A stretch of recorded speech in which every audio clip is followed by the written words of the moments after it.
दूर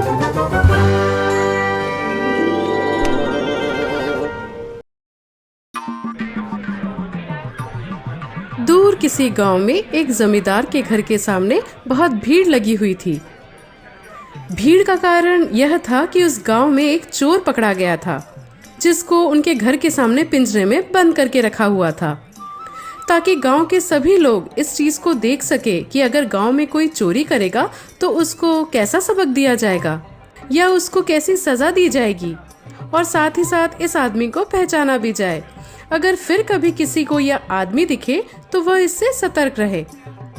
कुछ ही देर में वहां से भीड़ हट जाती है और चोर वहां पर अकेला रह जाता है और इधर उधर देखने लगता है कि तभी वहां पर एक भोला भाला सा आदमी निकलता है। उस आदमी को देखकर चोर ने उसे अपने पास बुलाया और कहा कि देखो, मैं इस बार अपनी जमीन का लगान नहीं दे पाया, इसके लिए जमींदार ने मेरे को बंदी बनाकर रखा हुआ है।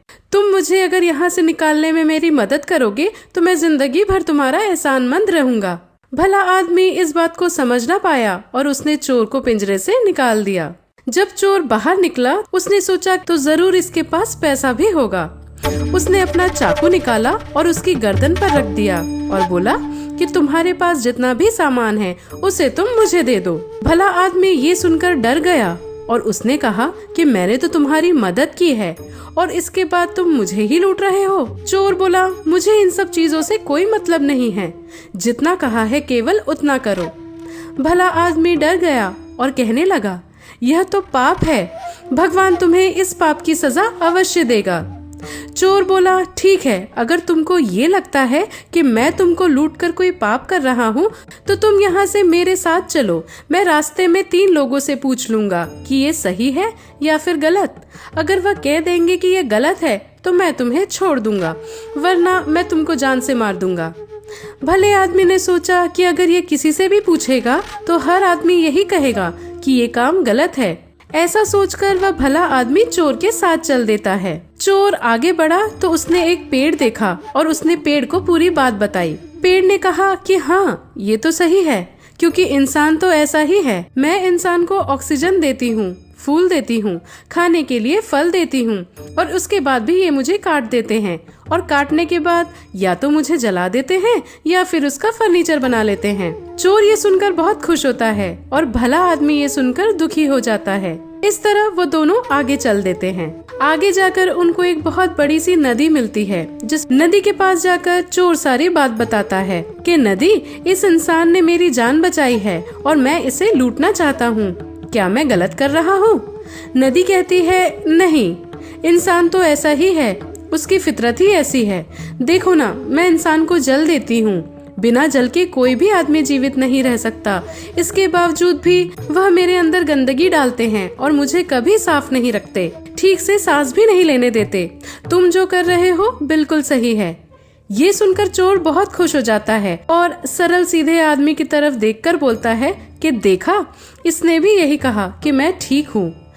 अब एक तीसरा आदमी और बचा है, हम उससे भी जाकर पूछेंगे और अगर उसने ना कह दिया तो तुम्हारी जान बच जाएगी।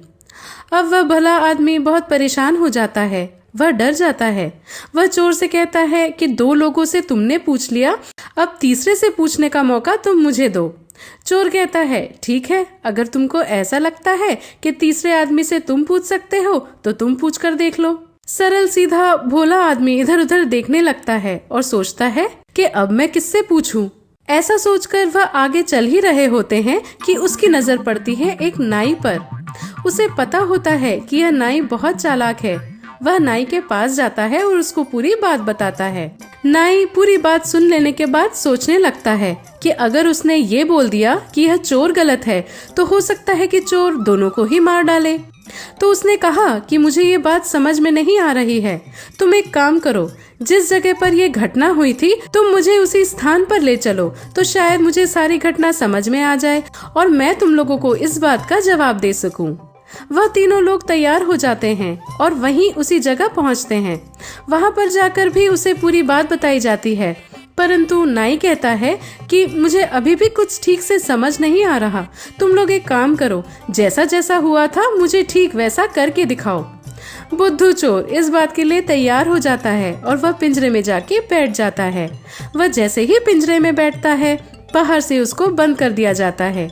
ये देखकर चोर घबरा जाता है और उससे पूछता है, ये तुम दोनों क्या कर रहे हो? तो नाई कहता है, मुझे तो पहले ही सब कुछ समझ में आ गया था, पर मैं तो तुमको तुम्हारी सजा देना चाहता था।